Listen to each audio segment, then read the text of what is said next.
Welcome back to the monthly Alts Pulse. I'm Michael Sidgmore, co-founder and partner of Broadhaven Ventures and founder of the Alt Goes Mainstream podcast. Today, we're here from iCapital Connect in Arizona and joined by Managing Director and co-head of iCapital Solutions, Steve Houston, and IEQ Capital founding partner, Managing Director, Eric Harrison. Great to be here. Yeah, thanks for having us. Pleasure to have you guys. Would love to start with, you both have had experiences in private banks. Yes. What were the learnings from that you've since applied post that as you've now built an independent firm, fastest growing firm in history? Yeah.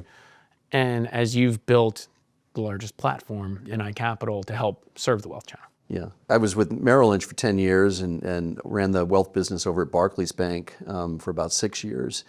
Those organizations, back in the day, were very cutting edge in terms of the products that they were introducing to their financial advisors and the client base. Interestingly, they still are in many ways, especially the wires. They're doing a lot of interesting things with directs and co-invest and so forth, taking advantage of opportunities that are presented to them. But the whole thesis of the early days was around portfolio diversification, building better portfolios, creating better outcomes and so forth. And early on, we were the firms that were introducing Blackstone to the wealth management sector. And it was great timing. It was very fortuitous, I think, for everybody. And it's really translated well ultimately to client portfolios.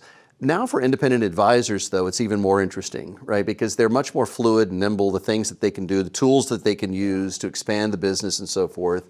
It's really kind of an awakening, especially for the independent advisor community. There's a lot of choices. There's a lot of firms like ours that can really support their growth and their expansion. It's a great segue to, Eric, how you've thought about private markets at IEQ.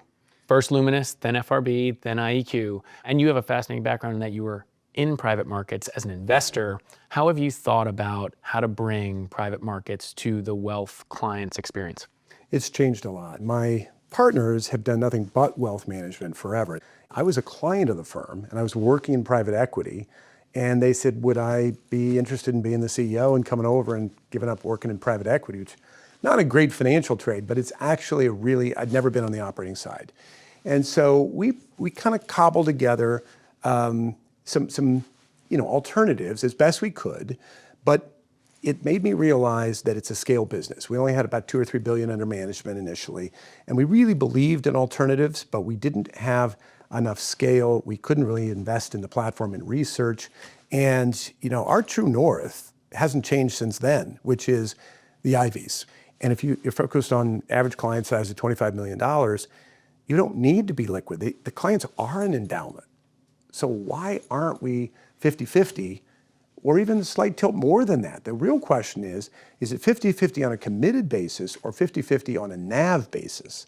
And we actually spent a lot of time saying we really should be 50-50 on NAV, which is 70% on committed. And then we got a little bit cleverer and said, well, instead of being just an investor, we should be a big investor. And then we did a lot of work on figuring out where returns are made. The challenge with that, though, I imagine, is making sure you're staffed up properly as a firm to be able to find those managers, diligence them properly, and then work with them. How did you go about doing that?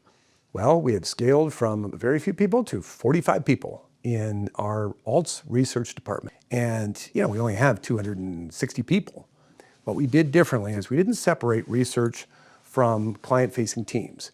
We said, let's have a core research department, but let's demand that everybody in the firm from senior associate up actually get involved in diligencing a fund.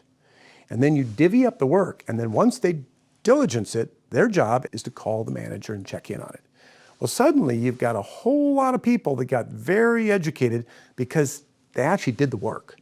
What do you make of that, Steve? Because you've seen so many wealth managers that you've worked with in terms of how they work with alternatives. And then you've also seen this in the private bank as you ran the business there. Look, it's a unique case. What Eric has built at IEQ is really extraordinary. Their ability and really the confidence and the trust that you have with your clients to follow that asset allocation, because it is very heavy on less liquid alternative strategies. And it does exactly what you described it's supposed to be doing. It's almost understanding less about their risk profile, but explaining to them their liquidity profile. And as we all know, clients really don't need the amount of liquidity necessarily that they might think that they need. Someone told me the other day, a friend of mine at JP Morgan, he said, "Do you know what the average holding period for a JP Morgan 6-month CD is?" It was 6 years. I'm not surprised. You know, it's of course, you know, you think you need it, but you don't. And if you don't need it for 6 years, you should probably be invested in private markets. It's a great story, and the industry is pivoting more and more towards that. A lot of what's happening right now, and really even in the last 3 or 4 or 5 years, is product development is now allowing the high net worth client and even the mass affluent client to begin like a bona fide allocation to alternatives, where they might have just been nibbling on the side, certainly not doing what Eric and his team are doing. But the product development, the quality of the products, the price paradigm is coming down. Like, it's really good tools that we can all be using in our portfolios to kind of pivot that public to private journey and accelerate it even more. It brings up a really important point, especially for the firms that scale, is you have to continue to differentiate with your clients, right? Access is now table stakes. People can get access to certain funds. So how do you think about managing the customization of the client experience and helping clients find really interesting private markets opportunities, but balancing that with scale? Because you've gotten large in size and scale, so you may have to put more dollars to work in a specific fund just to make it worth your time to do that. The thing that makes this work, where you can actually have people 50 or 60% illiquid, is setting up a really dynamic liquidity management system. So we said, we got to build that. So that's actually the most important piece. And then we said, well, we don't need to have all their wallet. We can actually have just product clients. And so we actually have 2 clients. We have actually 3. We have the holistic big ones. And these are ones that say, we're not even here for the investments. We're here for the family office. And so, you know, there, the most important thing is tax strategy. And so obviously moving money around an estate plan, having in-house estate planning, to me, that's all table stakes. Tax strategy, that's not table stakes. That's where this industry is going, in my view. And if you don't have tax strategy, which is so different than tax prep, it's strategy. And so I think it's about constantly thinking about your client. It's, I think, being a little bit more of a private equity lens than being just a passive investor in funds. It's super sophisticated. It's super successful. It works. I mean, just if you look at your portfolio with a tax lens, or really more about your estate through the tax lens, it's incredibly powerful. And I do think it's sort of the next frontier of value add and alpha that, you know, the more sophisticated, you know, independent advisors are really leaning into. How do you think technology innovation plays a role in that, in terms of helping clients understand that and helping wealth managers work with clients to understand tax strategies and invest in private markets in the right way? At iCapital, we provide technology that automates the whole life cycle of the investment process. That's really what we're about. There are tax advantage strategies that are part of the menu of offerings that we have, but most of the tax work, you know, that Eric's referencing is really done at the advisor and family level. And it's understanding the totality of the client's portfolio and their asset location strategy in particular. And so we play a role in that. There's a mechanism, yeah. But it's the larger part of that conversation and narrative is really taking place advisor to client. So we've been on a little bit of a mission for the last couple of years in investing in our whole data infrastructure. And it has included some acquisitions that we've made of companies that really have leaned into data collection, dissemination, and working with the performance reporting providers like Adipar. It's interesting because the product development within the private markets has almost outpaced the infrastructure. And what happens with, you know, with a lot of wealthier families, they might have the bulk of their assets with you, but not everything. But having that reported in one place so that a firm like IEQ can have an intelligent lens on, you know, the entire portfolio is what's really critical. But you have to get the data, and it has to be reconciled, and it has to be then delivered to the performance reporting engines, and that's a role that we're excited to be playing in. On that point, what's the next thing that you need or want when it comes to, particularly on the technology and infrastructure side, to be able to do all the things you want to do with your clients? Again, I see tax strategy is important. Every single client's frustrated by tax prep. Every single client. They're sticking it in TurboTax 2 days before tax day. They say, here's your number. You don't have time to really do anything other than just pay your bill.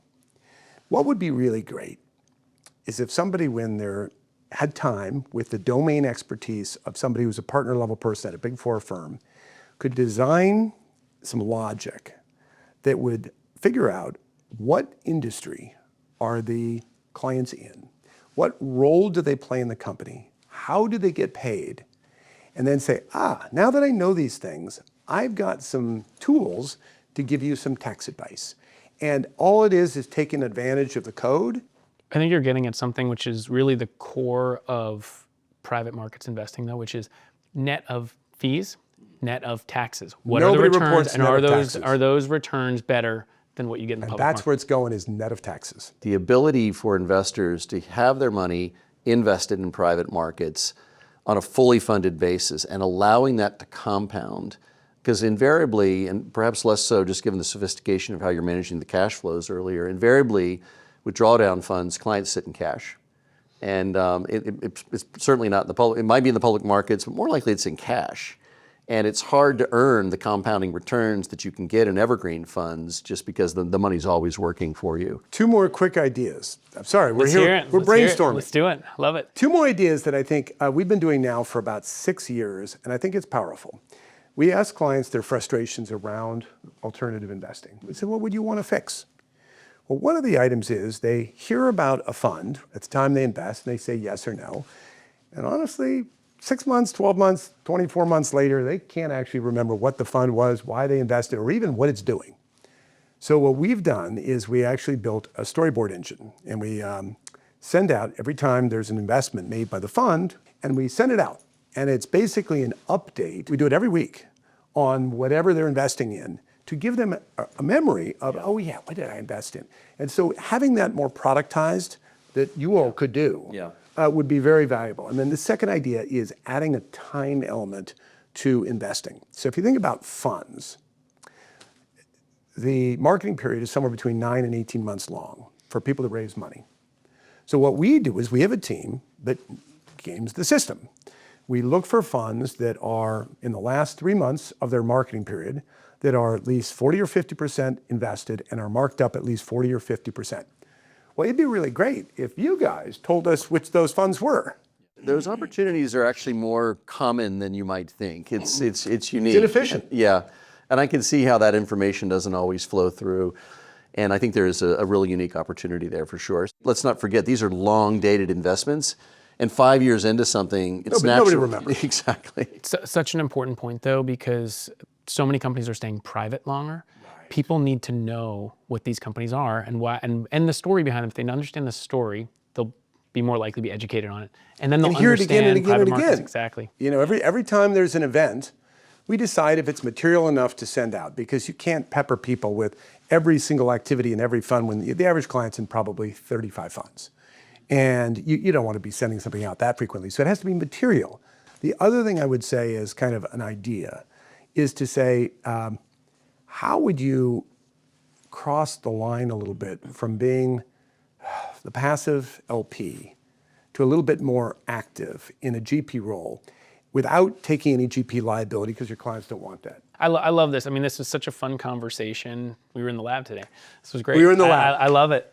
I think the theme that really was threaded through all of this is really thinking strategically about how to approach private markets, whether it was tax, whether it was thinking about evergreen structures and the power of compounding, whether it's thinking about how to share information. I think this was an awesome conversation. Yeah, it was indeed. These guys are very foot forward, as you could tell from all the interesting ideas. And you know, with iCapital, we have such a broad client base, and so we're like maniacally focused as well on education and trying to like bring those that are not as active, certainly as IEQ is in the alternative space, into that sector, and debunking a lot of the myths around private market investing and really having an honest conversation with clients around that. And that point earlier about what you made about how much illiquidity a client can handle and should handle, I think Without the really system, illuminating. Without an engine that can do it dynamically, it could be scary to be that illiquid. So not every client's that illiquid, for sure. This was a great conversation. Eric, Steve. Thank you. Yeah, thanks. Thanks so much. Always a pleasure to be with you. Thanks, Michael. Yeah. Great. Okay. Thanks for watching. I'm Michael Sidgmore. See you next time on the Monthly Alts Pulse.